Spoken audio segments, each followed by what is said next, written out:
Dans l'assemblée des saints, assoiffé je me tiens, que ton onction descende sur moi.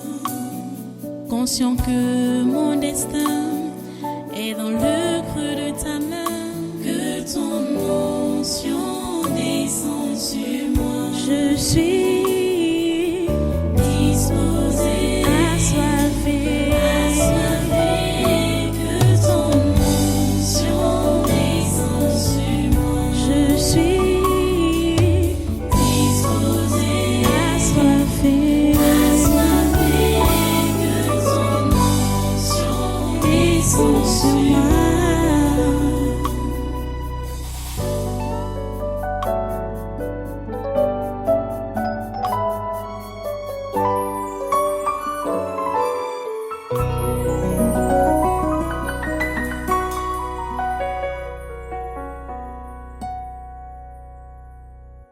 Seulement de ville en ville, l'Esprit Saint m'avertit que des liens et des tribulations m'attendent. Et voici quelque chose de très important que Paul dit et que j'aimerais que tu puisses vraiment comprendre. Et j'aimerais vraiment que ceux-là qui sont encore embrigadés dans leur moi là, dans leur petite vie là, qu'ils puissent le comprendre. Le verset 24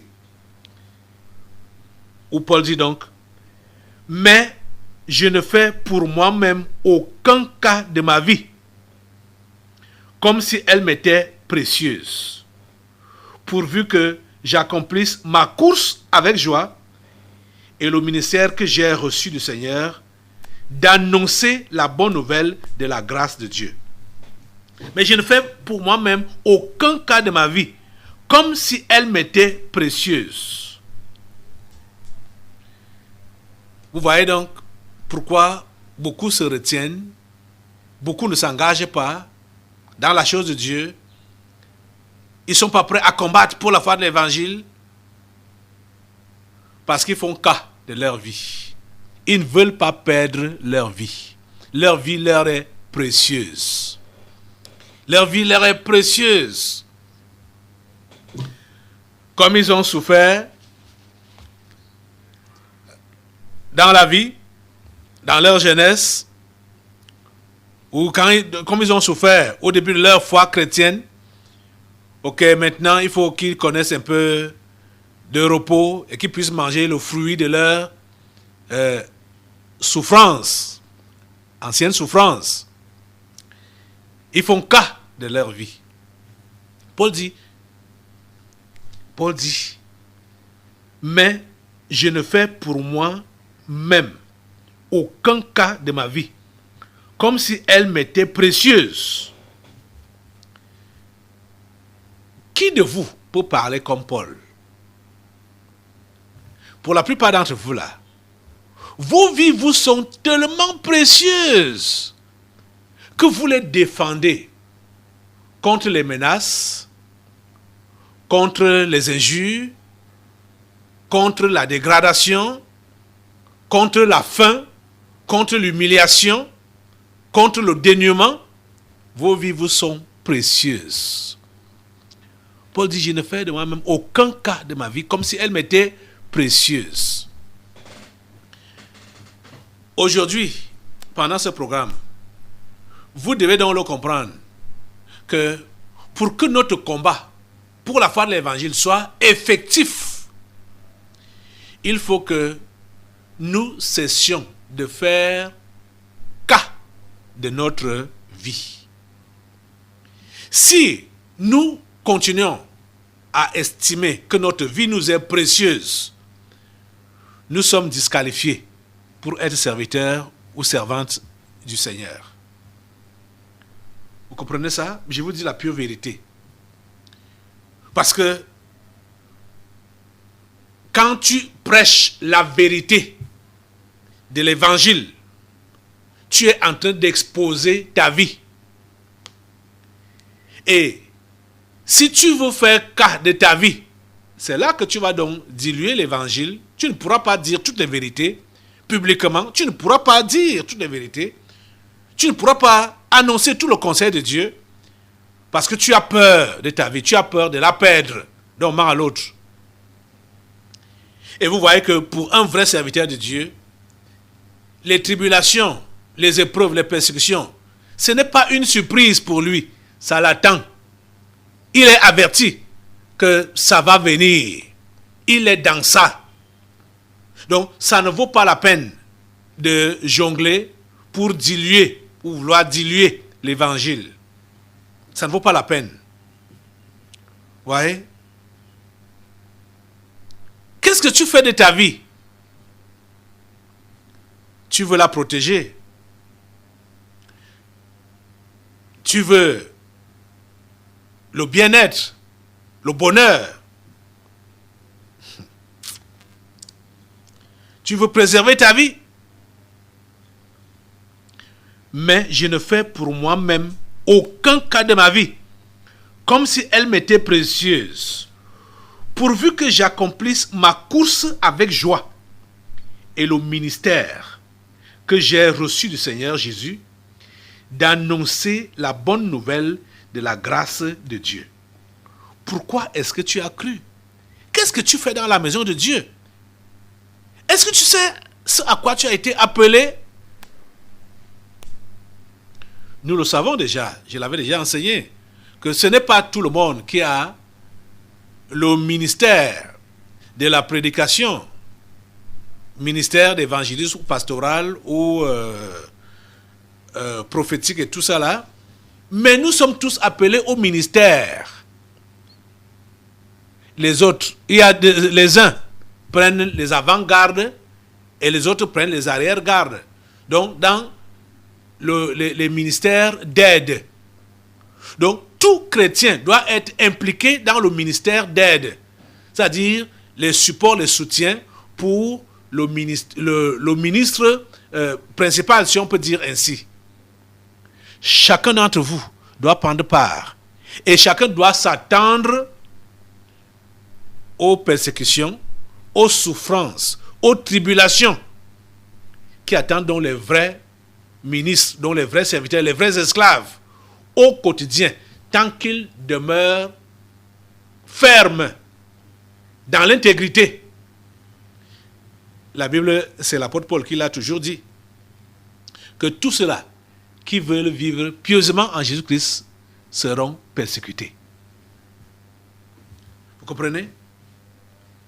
Tu vas défendre ta vie jusqu'à quand? Tu vas protéger ton honneur jusqu'à quand? Tu vas protéger ta classe sociale jusqu'à quand? Tu vas protéger ton travail jusqu'à quand? Tu vas te protéger jusqu'à quand? Et Jésus a dit, celui qui sauvera sa vie, la perdra. Mais celui qui la perdra à cause de moi, la retrouvera. Toutes ces choses, Jésus les a enseignées. Dans les évangiles ne sont même pas beaucoup. Et les paroles de Jésus, les enseignements de Jésus, c'est des résumés qu'on a eu à faire. Que je vous demande de reconsulter et de comprendre que Jésus a été clair avec nous tous. Jésus a été clair avec nous. Il nous a dit toute la vérité. Il nous a dit tout ce qui nous attendait. Quand nous disons que nous croyons en lui, il nous a prévenus. Pourquoi tu continues à faire cas de ta vie? Pourquoi tu veux la préserver? Au point où maintenant, tu es obligé, selon toi, de tordre l'évangile, de diluer l'évangile, parce que tu veux te faire accepter par le monde. Tu veux te faire accepter par un plus grand nombre. Tu veux qu'on te reconnaisse. Oh mon Dieu, ta grâce. Beaucoup ont perdu le chemin de la vérité, le chemin de la vie, avec cet esprit de compromission. Ils se sont égarés. Pourquoi? Parce qu'ils ont fait cas de leur vie. Ils veulent protéger leur moi. Certains qui ont réellement cru et qui étaient vraiment appelés au ministère divin de l'annonce de l'évangile, prédicateurs de l'évangile, mais parce qu'ils voulaient être de grands serviteurs de Dieu, fréquenter de grands milieux, ils ont décidé de vendre la vérité, de se compromettre. Oh mon Dieu, ta grâce. Toi qui m'entends aujourd'hui, il faut que tu comprennes que ce n'est pas à la compromission que le Seigneur t'a appelé. Le Seigneur t'a appelé à la défense de son évangile en supportant tout ce qui peut t'arriver. En supportant tout ce qui peut t'arriver. Vous voyez qu'à l'heure actuelle, les dirigeants de ce monde, et les tyrans, et surtout les poltrons du Cameroun, sont encore en train d'accélérer ou de raviver le mensonge qui a été lancé depuis fin 2019. Comme les images que je vous montrais des chefs traditionnels au Cameroun. Regardez. Après 3 ans, regardez comment ils sont. Hein? Pour avoir les faveurs de ces anges déchus, de ces démons. Après combien de temps? Mon ami, il faut que tu comprennes une chose. Toi qui connais la vérité, si tu te compromets encore, c'est-à-dire, tu tombes encore dans ce piège. Oh, mon Dieu. C'est-à-dire, ne croise même pas ma route. Tu comprends ça? Tu ne dois même pas croiser ma route. Parce qu'on ne doit plus être à ce niveau-là de la compromission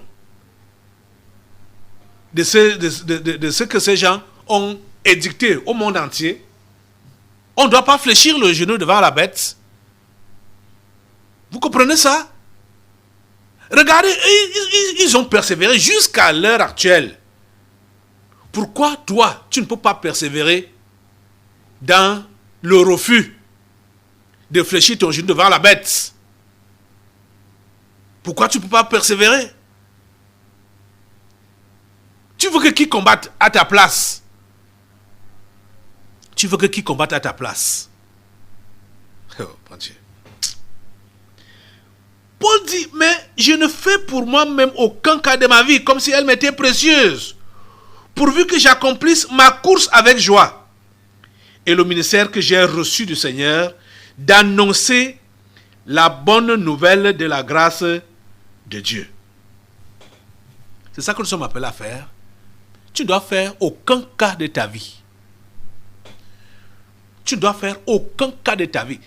Tu ne dois faire tu ne dois pas être égoïste. Concentré sur toi-même. Voilà ce qui dérange plusieurs. Malgré qu'ils aient bien démarré avec leur foi, mais à un moment donné, ils se disent, mais en fait, toute cette foi, regarde, je vais souffrir comme ça toute ma vie. Il me faut manger aussi les fruits de ma souffrance, les fruits de ma foi. Et ils baissent donc les bras pour se compromettre. Ça ne doit pas être le cas avec toi, mon ami. Ça ne doit pas être le cas avec toi. Tu comprends ça? Tu ne dois faire aucun cas de ta vie comme si elle t'était précieuse. Donc, vous voyez que le vrai appelé de Dieu, le vrai enfant de Dieu, ne fait aucun cas de sa vie. Donc, sa vie ne lui est pas précieuse. Donc, quand tu vois donc que ta vie est tellement précieuse à tes yeux, ta vie, ou toi-même, tu deviens ton propre Dieu. Parce que le plus précieux, ou ce qu'on peut avoir de précieux dans cette vie, c'est Dieu. C'est lui qui doit être le premier et le dernier dans notre vie. C'est lui qui doit être tout ce dont on a besoin. Tout ce qu'il faut. Et c'est lui qu'on doit préserver et protéger. Dieu. C'est lui seul. Donc, quand maintenant tu es face aux menaces, tu es face à des situations qui menacent ta vie, si tu te maintiens dans des positions de Dieu, comprends que c'est Dieu que tu dois défendre et non ta propre vie. Tu comprends? C'est Dieu que tu dois défendre et non ta propre vie. Tu dois être prêt à tout supporter. Tu dois être prêt à tout supporter pourvu que l'évangile passe. Consentir des privations. Consentir l'humiliation. Consentir le manque. Consentir le besoin. Consentir le dépouillement. Pourvu que l'évangile passe. La bonne nouvelle du royaume. La bonne nouvelle de notre Seigneur Jésus-Christ. C'est ça que tu dois mettre en avant. C'est ça qui doit passer. Et non ton aisance. Et non ta personne. Et non ta classe sociale. Tu as compris ça? Sois prêt. Paul rappelait ceci aux Éphésiens. Ils ont vu ça en direct. Donc c'est juste un rappel qu'il leur fait là. Et tout en leur lançant le défi que c'est ça, c'est le même défi à relever pour vous autres. Relevez le même défi, suivez mon exemple. C'est cet exemple que nous sommes appelés à suivre. Ceux-là qui ont peur de leur vie, quand il faut défendre la vérité, quand il faut défendre l'évangile de notre Seigneur Jésus-Christ, vous n'êtes pas, vous autres ici, vous n'êtes pas plus en danger que moi qui vous parle. Je suis plus exposé et plus en danger que vous tous. Donc, si j'étais de votre genre, j'allais déjà démissionner depuis. Donc, j'allais déjà me taire depuis ou changer de message depuis. Mais il y a même certains d'entre vous là, quand vous dites même que vous voulez, votre vie que vous défendez là, vous voulez préserver là, ça même quoi? Vous avez même quoi? Que vous voulez tellement préserver à n'importe quel prix, au prix même de votre âme. Que le Seigneur vous aide à comprendre que vous ne devez faire aucun cas de votre vie. Vous qui êtes concentrés sur vous-même là, levez-vous sur vos pieds, maintenant là, pour prier Dieu, et lui demander de vous donner cette grâce, de ne faire aucun cas de votre vie. Ne défendez pas votre vie. Sous n'importe quel aspect, ne défendez pas votre vie. Si vous la défendez, ça veut dire qu'elle vous appartient encore. Si vous l'avez donnée à Jésus, il s'en occupe. Vous devez avoir pour seule préoccupation remplir le ministère que Dieu vous a donné. Et nous avons tous ce ministère, comme Paul le dit ici. Mais je ne fais pour moi-même aucun cas de ma vie comme si elle m'était précieuse, pourvu que j'accomplisse ma course avec joie. Pourvu que j'accomplisse ma course avec joie. Oh mon Dieu. Et le ministère que j'ai reçu du Seigneur Jésus, d'annoncer la bonne nouvelle de la grâce de Dieu. Ça doit être notre préoccupation. Le ministère, d'annoncer la bonne nouvelle de la grâce de Dieu. Seigneur, s'il te plaît, débarrasse ces hommes et ces femmes d'eux-mêmes et permets que tu sois la priorité dans leur vie. Oh Dieu, c'est ma prière pour tout ceci. Merci de m'écouter et de m'exaucer. Au nom de Jésus, j'ai prié. Amen. Amen. Asseyez-vous. Nous allons maintenant passer aux délivrances prophétiques. Dans l'assemblée des saints, assoiffé je me tiens, que ton onction descende sur moi. Conscient que mon destin est dans le creux de ta main, que ton onction descende sur moi. Je suis